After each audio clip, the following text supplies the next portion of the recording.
নমস্কার, আমি ইন্দ্রাণী। শুরু করছি আজকে। মমতা বন্দ্যোপাধ্যায় 22শে জানুয়ারি যেদিন রাম মন্দির উদ্বোধন হবে সেদিনই তার দলের কর্মসূচির ঘোষণা করলেন। সাত সকালে তিনি যাবেন কালীঘাটে, পুজো দিয়ে সেখান থেকেই মিছিল মসজিদ, গুরুদ্বারা, চার্চ হয়ে মিছিল পৌঁছবে পার্ক সার্কাসে। সেই পার্ক সার্কাস যেখানে কংগ্রেসের অধিবেশনে মেজর সত্যগুপ্তের ট্রেনিং নিয়ে সেনা পোশাকে যুবকেরা প্যারেড করছিলেন, সেলামি নিয়েছিলেন ঘোড়ায় চড়ে, সামরিক পোশাক পরে সুভাষচন্দ্র বসু। গান্ধীজি ব্যঙ্গ করে বলেছিলেন পার্ক সার্কাসের সার্কাস। তো এবারে পার্ক সার্কাসে তৃণমূলের এই ঘোষিত কর্মসূচির পরেই ব্যঙ্গটা এসেছে সিপিএম এর তরফ থেকে। তারা বলেছেন এ হলো গিয়ে এক প্রতিযোগিতামূলক সাম্প্রদায়িকতা, মানে নরেন্দ্র মোদী যা করছেন, আরএসএস বিজেপি যা করছে, মমতা বন্দ্যোপাধ্যায় সেটাই করছেন, প্রতিযোগিতায় নেমেছেন। কে কত বড় সাম্প্রদায়িক হতে পারে তার প্রতিযোগিতায় নেমেছেন। এভাবে সাম্প্রদায়িকতাকে রোখা যায় না, মানে 22 তারিখ নরেন্দ্র মোদী যা করছে করুক, হিন্দু ধর্মের মানুষদেরকে যেরকম ভাবে বোঝাতে চাইছে বোঝাক, হিন্দু ধর্মের সহিষ্ণুতাকে সরিয়ে রেখে দেশের মানুষকে এক উগ্র মেরুকরণের দিকে নিয়ে যাচ্ছে, যাক, আমাদের কিছু করার দরকার নেই। সত্যিই তো, গণশক্তি খুলে দেখুন, 22শে জানুয়ারির কোনো সভা সমাবেশ, মিছিল, মিটিং ইত্যাদির কোনো খবর নেই। দলের মুখপত্র গণশক্তির দুয়ের পাতায় যেখানে আগাম সমস্ত পরিকল্পনার কথা জানানো হয়, সভা সমাবেশের কথা জানানো হয়, সেখানে এমন কিছু নেই। নরেন্দ্র মোদীর উগ্র হিন্দুত্বের প্রচার, হিন্দুত্ব ছড়িয়ে ভোটারদের মেরুকরণের চেষ্টার বদলে মমতা সর্বধর্ম সমন্বয়ের ডাক দিয়েছেন।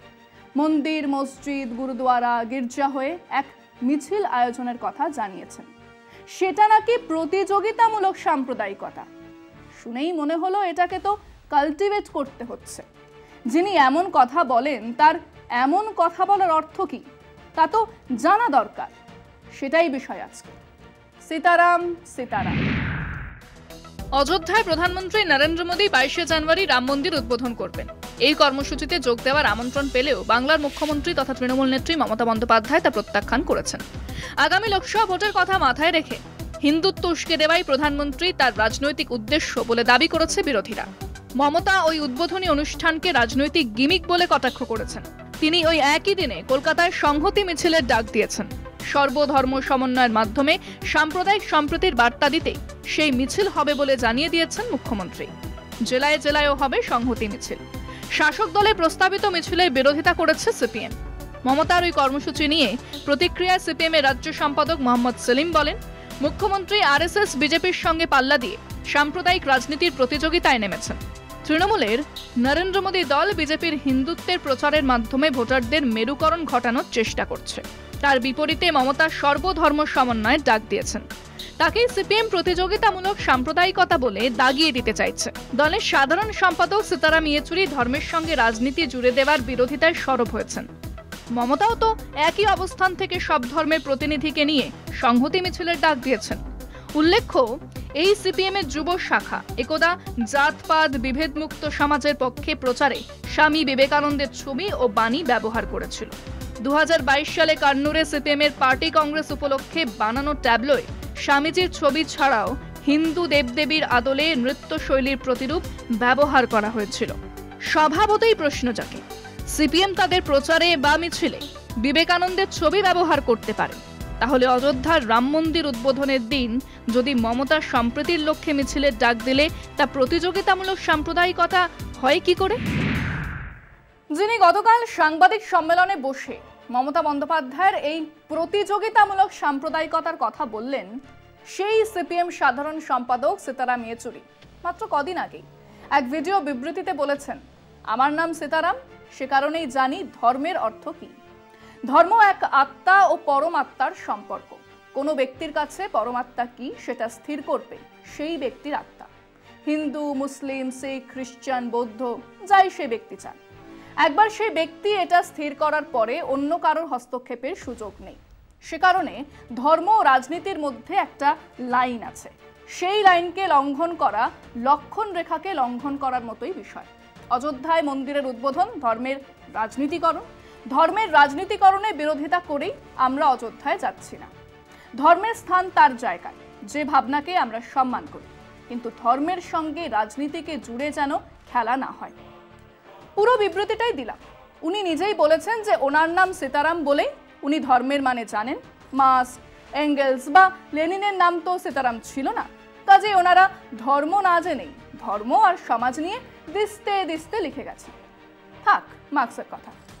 এই সীতারাম ইয়েচুরির দল বেশি দিন নয়, মাত্র 9-এর দশকে এই বাংলাতেই বিবেকানন্দ, রামমোহন, বিদ্যাসাগরের ছবি ঝুলিয়ে ভোট চেয়েছেন। তখন সেটা প্রতিযোগিতামূলক সাম্প্রদায়িকতা ছিল না। ধর্মীয় সম্প্রীতি বজায় রাখতে সব ধর্মের মানুষ মিলেই বাবরি মসজিদ ভাঙার পরে বিরাট মিছিল করেছেন। তখন সেটা প্রতিযোগিতামূলক সাম্প্রদায়িকতা ছিল না। 23শে জানুয়ারি 2013 কেরালার বিভিন্ন শহরে পোস্টার ছেয়ে গিয়েছিল। পোস্টার ছাপিয়েছিলেন রাজ্য যুব ফেডারেশনের নেতারা। তাতে লেখা ছিল কাস্টলেস সোসাইটি, সেকুলার কেরালা। ওপরের ছবি স্বামী বিবেকানন্দের। সেই পোস্টারে শিকাগো বক্তৃতার কিছু লাইনও ছিল। সেই সময় যুব ফেডারেশনের রাজ্য সম্পাদক প্রশ্নের উত্তরে বলেছিলেন, অসুবিধাটা কোথায়? বিবেকানন্দ কারোর সম্পত্তি নয়। সেদিন রাজ্য জুড়ে পদযাত্রা হয়েছিল। সেই যাত্রা 1892-এ যে সোরানুর থেকে বিবেকানন্দ পদযাত্রা শুরু করেছিলেন সেই জায়গাতেও যায়। সেটা যুব আন্দোলন ছিল, সেটা প্রতিযোগিতামূলক সাম্প্রদায়িকতা ছিল না। অত পেছনে যাবারও দরকার নেই। মাত্র 2022-এ সিপিএমের 23তম পার্টি কংগ্রেস হয়েছিল মালাবারের কান্নুরে। সেখানে বিভিন্ন ট্যাবলো সাজানো হয়েছিল। তার মধ্যে একটা ট্যাবলোর ছবি দেখুন। মধ্যে থেইয়ার নাচের মূর্তি, একটা নৃত্যশৈলী যেখানে মা কালীর মতো একজন দেবীর আঙ্গিক থাকে, হিন্দু ধর্মের রীতিনীতির মধ্যেই পড়ে, এবং পাশে বিবেকানন্দের ছবি। সেটা কিন্তু বিপ্লব ছিল, প্রতিযোগিতামূলক সাম্প্রদায়িকতা ছিল না। আসলে বহু প্রচলিত কথা একটু বদলে নিয়ে বলাই যায়। হায় সিপিএম, তুমি করলে লীলা আর মমতা করলে বিলা। আমরা আমাদের দর্শকদের জিজ্ঞেস করেছিলাম, বিবেকানন্দের ছবি নিয়ে সিপিএম মিছিল করে, সমস্ত ধর্মের মানুষ নিয়ে সিপিএম সংহতি মিছিলের আয়োজন করে, কিন্তু মমতা বন্দ্যোপাধ্যায় 22শে জানুয়ারিতে সেই সংহতি মিছিলের ডাক দিয়েছেন বলে তাকে সাম্প্রদায়িক বললেন সিপিএম সম্পাদক সীতারাম ইয়েচুরি। আপনারা এ নিয়ে কিছু বলবেন? শুনুন মানুষজন কি বলেছে। ওরা হচ্ছে বাংলায় শূন্য, কেন্দ্রও শূন্য, তাই ওদের কোনো মমতা বন্দ্যোপাধ্যায়ের সম্পর্কে কিছু বলার আগে দুবার ভেবে কথা বলাটা উচিত। 22শে জানুয়ারি 2024 এটা আমাদের জনজীবনে এবং জাতীয় জীবনে এবং রাষ্ট্র জীবনে একটা গুরুত্বপূর্ণ অধ্যায়। সীতারাম ইয়েচুরি কি বলছে বিষয় না, মমতা ব্যানার্জি 22শে জানুয়ারি যে মিছিল করছেন এটাতে তো আমাদের সাধারণ মানুষের সবার সমর্থন আছে। 22 তারিখের ব্যাপারটা সেটা অ্যাকচুয়ালি এটা সাম্প্রদায়িক টাইপেরই বা অশান্তি ফেলানোর একটা সুযোগ করে দিচ্ছে এই সরকার। এটা ঠিক না বলাটা, তো সীতারাম ইয়েচুরির মতো নেতাদের মতো চুপ থাকাই ভালো।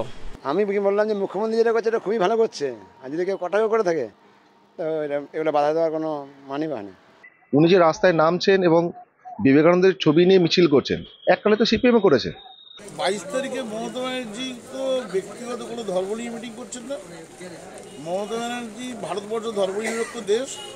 মমতা ব্যানার্জি রাজ্যের মুখ্যমন্ত্রী, রাজ্যের বঞ্চনা অবহেলা আছে, প্লাস ভারতের ধর্মীয় সংহতি বজায় রাখার জন্য মমতা ব্যানার্জির মিছিল না, এটা সাম্প্রদায়িক মিছিল বললে ভুল হবে, বা এই ব্যাপারে কোনো মতামতটা আমার মনে হচ্ছে না দেওয়াটাই উচিত ছিল।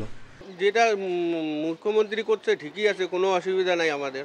এসব ছুরি করাত এদেরকে মানুষ অনেকদিন আগে বর্জন করেছে। বাংলার বুকে এদের কোনো জায়গা নেই, ওই জন্য ওরা আজকে শূন্যতে এসে দাঁড়িয়েছে। উস্কানোমূলক কথাবার্তা বলে বিভ্রান্তি ছড়াচ্ছে ছোড়া, নাই কাজ ভই ভাজ। তো সেই সীতারামের আরেকটা গল্প বলি। না না, রাম সীতা নয়, সীতারাম ইয়েচুরি। তখন সীতারাম কেন্দ্রীয় কমিটিতে। এদিকে জেএনইউ ছাত্র হিসেবে নেপালের নকশাল নেতা প্রচণ্ডের সঙ্গে বন্ধুত্ব আছে। সে নেপালে যাবেন জ্যোতি বসু, সঙ্গে যাবে কে? সীতারামকেই বাছা হলো। তিনি গেলেন জেবির সঙ্গে। কমিউনিস্ট পার্টিতে জ্যোতি বসুকে জেবি বলেই ডাকা হতো। জ্যোতি বসু তখনও বাংলার মুখ্যমন্ত্রী, কাজেই নেপাল সরকার জ্যোতি বসুকে কাঠমান্ডু ঘোরানোর ব্যবস্থা করল। ওনাকে নিয়ে যাওয়া হলো স্বয়ম্ভুনাথ মন্দিরে। সেখানে একেবারে বিগ্রহের সামনে পুরোহিত জ্যোতি বসু আর সীতারামকে পঞ্চমুখী রুদ্রাক্ষ দিতে চাইলেন। জ্যোতিবাবু যথারীতি না না ওসবের দরকার নেই বলেই দিলেন, কিন্তু সীতারাম নিয়েছিলেন। কেন? পরে সীতারাম জানিয়েছিলেন ওনার অশীতিপর বাবার এই উপহারটা খুব পছন্দ হবে, তাই উনি ওটা নিয়েছিলেন। আমার জানতে ইচ্ছে করে, ওনার বাবা তো মারা গেছেন, সেই পঞ্চমুখী রুদ্রাক্ষটা কি সীতারাম ইয়েচুরি যত্ন করে রেখে দিয়েছেন? মানে ওনার নাম তো সীতারাম, ধর্ম জানেন, ধর্মই বলছে পঞ্চমুখী রুদ্রাক্ষ জীবনে উন্নতি আনে। আজকে এ পর্যন্তই। দেখতে থাকুন কলকাতা টিভি, রাত দিন 7 দিন।